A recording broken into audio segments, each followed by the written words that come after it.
कभी यह मत सोचो कि आप अकेले हो, बल्कि यह सोचो कि आप अकेले ही काफी हो।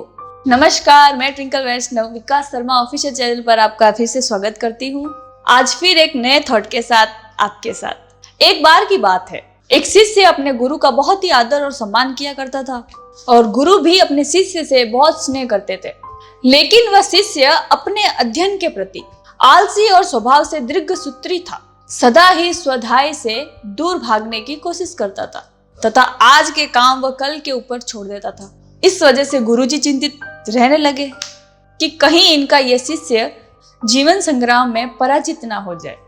आलस्य में व्यक्ति को अक्रमणीय बनाने की पूरी शक्ति होती है। ऐसा व्यक्ति बिना परिश्रम से ही फलोभोग की कामना करता है। वह शीघ्र ही निर्णय नहीं ले सकता और यदि ले भी लेता है तो उसे कार्यान्वित नहीं कर पाता।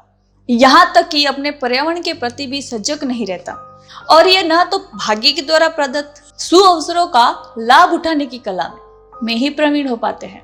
गुरुजी ने मन ही मन अपने शिष्य के लिए कल्याण होने के लिए योजना बनाई। एक दिन एक काले पत्थर का टुकड़ा उसके हाथ में देते हुए गुरुजी ने कहा, मैं तुम्हें यह जादू ही पत्थर का टुकड़ा 2 दिन के लिए देकर जा रहा हूँ। जिस किसी भी लोहे की वस्तु से तुम इसे स्पर्श करोगे तो वह स्वर्ण में परिवर्तन हो जाएगा। पर याद रहे, दूसरे दिन सूर्यास्त के पश्चात ये तुमसे मैं वापस ले लूंगा। शिष्य इस शुभ अवसर को पाकर बड़ा ही प्रसन्न हुआ, लेकिन आलसी होने के कारण उसने अपना पहला दिन ये कल्पना करते करते ही बिता दिया कि जब उसके पास बहुत सारा स्वर्ण होगा तो वो कितना प्रसन्न होगा, सुखी, समृद्ध और संतुष्ट रहेगा। इतने नौकर चाकर होंगे कि उसे पानी पीने के लिए भी उठना नहीं पड़ेगा। फिर दूसरे दिन प्रातःकाल जब वो जागा, उसे अच्छी तरह स्मरण था कि आज स्वर्ण पाने का दूसरा और अंतिम दिन है। उसने मन में पक्का विचार किया कि आज तो वह गुरुजी के द्वारा दिए गए काले पत्थर का लाभ जरूर उठाएगा। उसने निश्चय किया कि वह बाजार से बड़े बड़े लोहे के सामान खरीद कर लाएगा और उन्हें स्वर्ण में परिवर्तित करेगा। दिन बीतता गया और वह इसी सोच में बैठा रहा कि अभी तो बहुत समय है, कभी भी बाजार जाकर सामान तो ले आएंगे। फिर उसने सोचा कि अब तो दोपहर का भोजन करने के पश्चात ही सामान लेने निकलूंगा।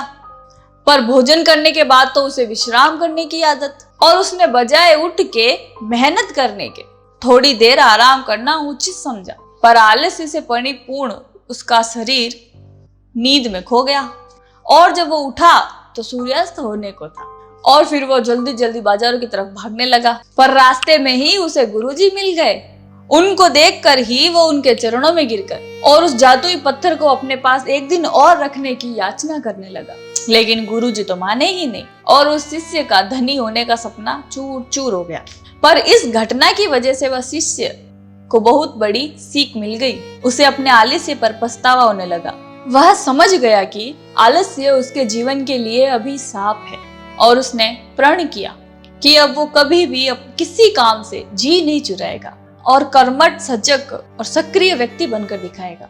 मित्रों, जीवन में हर किसी को एक से बढ़कर एक अवसर मिलते हैं, पर कई लोग उन्हें अपने आलस्य के कारण ही गवा बैठते हैं। इसलिए मैं यही कहना चाहती हूँ कि यदि आप सफल और सुखी, भाग्यशाली, धनी अथवा महान बनना चाहते हैं तो आलस्य और दीर्घसूत्रता को त्याग कर अपने अंदर विवेक, कष्ट साध्य श्रम और सतत जागरूकता जैसे गुणों को विकसित कीजिए।